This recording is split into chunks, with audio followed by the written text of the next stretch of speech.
때묻지 않은 순수의 나라. 순박하고 친절한 사람들과 천혜의 자연환경, 다양한 고대 유적을 만날 수 있는 미얀마는 동남아시아의 인기 여행지 중 한 곳입니다.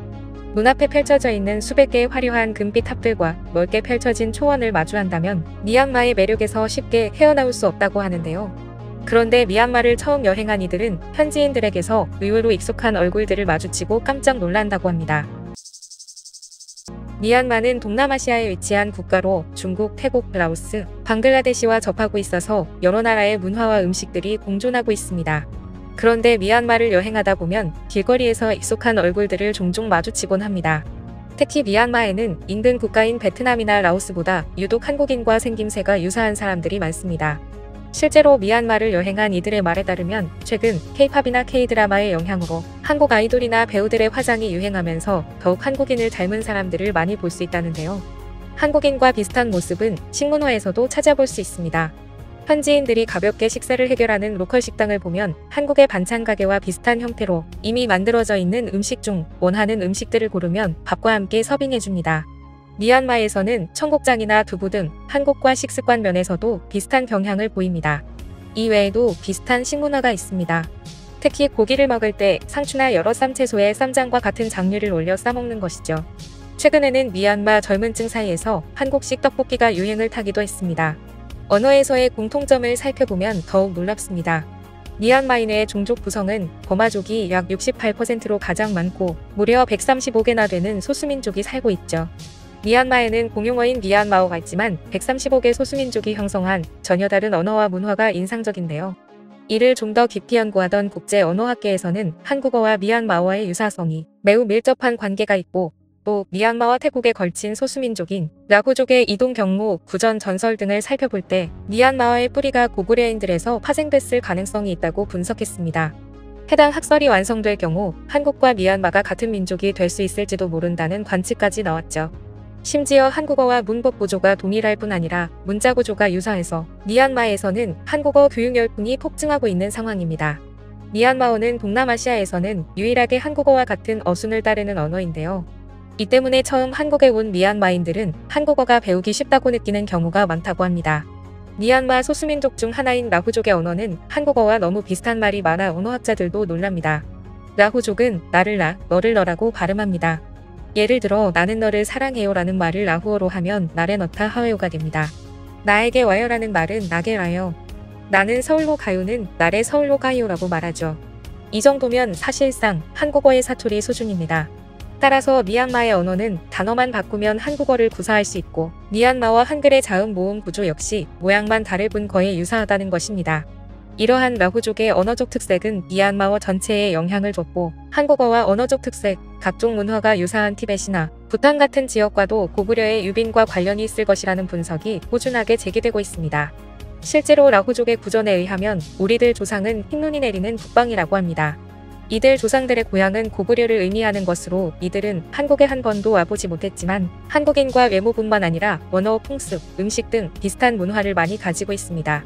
따라서 언어학자들에 이어 역사학자들 중에서도 이 부족을 고구려인의 후예로 보는 이도 많이 있습니다. 라후족은 산악에 집을 짓고 화전을 일구어 삽니다. 실제로 태국 북부 지방과 미얀마 북부 산악지대를 따라서 올라가 보면 한국어와 언어적 유사성을 발견할 수 있으며 한국과 복식 문화나 식문화 역시 유사하다는 점에서 가장 멀리 피난한 고구려의 유민이라는 분석이 나옵니다. 라후족은 언어, 문화와 풍습 등 여러 측면에서 고구려와 많이 닮았습니다. 특히 미얀마의 라후족은 채소를 절여 발효한 김치와 같은 발효 음식을 와치라고 부르며 홍을 발효시켜 메주나 청국장 형태를 생으로 먹습니다. 또한 동남아 사람들은 찰기가 없는 쌀, 즉 반남미를 즐겨 먹지만 라후족은 우리와 같이 찰진 쌀을 재배하여 먹습니다. 집안에서 아궁이를 쓰는 것도 우리 옛 모습과 비슷합니다. 우리와 같은 절기를 사용하므로 설날도 우리와 같습니다. 우리처럼 설은 연중 가장 큰 명절이어서 모두 모여 색동옷을 입고 옛날에 우리가 사용했던 떡매를 사용해 찹쌀로 인절미 떡을 만들어 먹습니다. 제사 음식을 차려놓고 팽이놀이, 지신받기를 하고 여인들은 아직도 널뛰기를 합니다. 명절날 하루 종일 남녀 모두가 마당을 돌며 오랫동안 노래하며 춤을 춥니다. 명절이나 특별한 일이 있을 때 어른에게 큰절하는 풍습이 남아 있습니다. 절하는 방식도 고구려 방식 그대로입니다. 그뿐만이 아닙니다. 고구려 사람들이 그랬듯이 남자가 처가살이하고 결혼식 때 발을 옆에 두고 식을 올립니다. 큰일을 앞두고 고사를 지내며 돼지머리에 돈을 꽂기도 합니다. 형이 죽으면 동생이 형수를 아내로 맞은 것도 우연으로 돌릴 수는 없는 고구려 옛 풍습 그대로입니다. 라후족의 임신과 출산 문화는 우리와 비슷합니다. 부부가 임신을 하면 초기에 부모의 한쪽이 태몽을 꾼다고 합니다. 아기를 낳으면 대문 밖에 새끼줄을 쳐서 외부 사람들을 제한하며 쑥과 빨간 고추를 매답니다. 아기의 명이 길어지라는 뜻에서 손목에 실을 감아줍니다. 갓난아기를 등에 업고 띠로 묶는 문화도 있습니다. 아기를 등에 업었던 민족은 지구상에서 몇 없습니다. 미얀마 라후족의 탄생 신화는 단군 신화와 매우 흡사합니다. 하지만 중국 언어학자들은 라후어가 중국 티베 서독에 속하는 언어이고 민족도 티베신에 더 가까운 민족으로 티베트의 캄 지역에서 기원한 고대 유목 민족인 강족의 후손이라고 주장합니다. 하지만 티베트 버마어파 언어들의 정통한 언어학자인 제임스 마티소프는 여러가지 증거를 제시하며 라후어가 한국어와 비슷한 언어 계통을 가졌으며 고구려의 후손이라고 주장합니다. 그 근거는 삼국사기 기록입니다. 약 1300여 년 전 고구려가 멸망하고 고구려 유민 수만 명은 중국 당나라에 끌려가 중국 서남부 지대 불모지에 버려졌습니다. 그들은 중국의 행정력이 미치지 않는 티벳과 같은 산악지방을 거쳐 남아시아로 이동했을 것이라는 학설이 그것입니다. 소수민족을 연구해온 학자들은 미얀마의 라후족이 고구려의 후예들일 것이라고 주장하고 있습니다. 만일 라후족이 고구려 유민이고 아직도 그때의 문화를 간직하고 있다면 고구려 시대의 문화와 풍습을 연구하는 데에도 도움이 될 것입니다. 오랜 시간이 흐르는 동안 자신들의 정체성은 잊었으나 고구려의 문화를 고스란히 간직한 채 1300년을 살아온 것입니다. 그리고 이제는 미얀마의 한류 열풍이 확산되면서 더 한국과 많이 닮아가고 있습니다. 미얀마에서는 한국어가 공용어로 지정된 것이 아님에도 기본적인 한국어를 익히고 있는 사람들도 많은데요. 한국 음악을 듣거나 드라마를 더 잘 보기 위해서 또는 미얀마 내 한국 기업에 취직하기 위해 한국어를 공부하는 경우도 적지 않은 것으로 알려졌습니다.